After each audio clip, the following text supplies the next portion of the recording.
കൊൽക്കത്തയിൽ നിയമ വിദ്യാർത്ഥിനി തൃണമൂൽ നേതാവിൽ നിന്നും നേരിട്ടത് ക്രൂരപീഡനമെന്ന് റിപ്പോർട്ട്.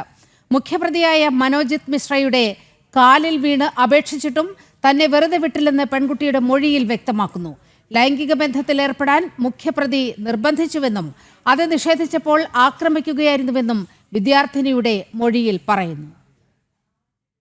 കൊൽക്കത്ത കൂട്ടബലാത്സംഗത്തിൽ നടുക്കുന്ന വെളിപ്പെടുത്തലാണ് നിയമ വിദ്യാർത്ഥിനിയുടെ ഭാഗത്തുനിന്നും ഉണ്ടായത്. മനോജിത് മിശ്ര തന്നെ ബലാത്സംഗത്തിനിരയാക്കിയത് വിവാഹാഭ്യർത്ഥന നിരസിച്ചതോടെയാണെന്നാണ് അതിജീവിതയുടെ മൊഴി. 1ാം വർഷ വിദ്യാർത്ഥിയായ സായിബ് അഹമ്മദ്, പ്രമിത് മുഖർജി എന്നീ രണ്ടുപേരുടെ സഹായത്തോടെയാണ് ലൈംഗിക പീഡനം നടന്നതെന്നും പെൺകുട്ടി പറയുന്നു. കാലുപിടിച്ച് കരഞ്ഞിട്ടും മനോജിത് മിശ്ര തന്നെ വെറുതെ വിട്ടില്ല.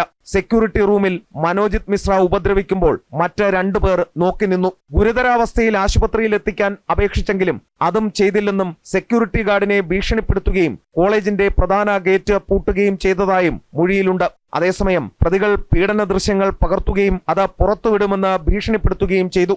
ഹോക്കി സ്റ്റിക്ക് ഉപയോഗിച്ച് ക്രൂരമായി മർദ്ദിച്ചു. തന്റെ മാതാപിതാക്കളെ കള്ളക്കേസിൽ കൊടുക്കുമെന്ന് ഭീഷണിപ്പെടുത്തിയെന്നും ഇര ആരോപിക്കുന്നു. മുഖ്യപ്രതിയായ മനോജിത് മിശ്ര മുൻ നിയമവിദ്യാർത്ഥിയും തൃണമൂൽ കോൺഗ്രസ് ഛാത്ര പരിഷത്തിന്റെ ഇപ്പോഴത്തെ ജനറൽ സെക്രട്ടറിയുമാണ്.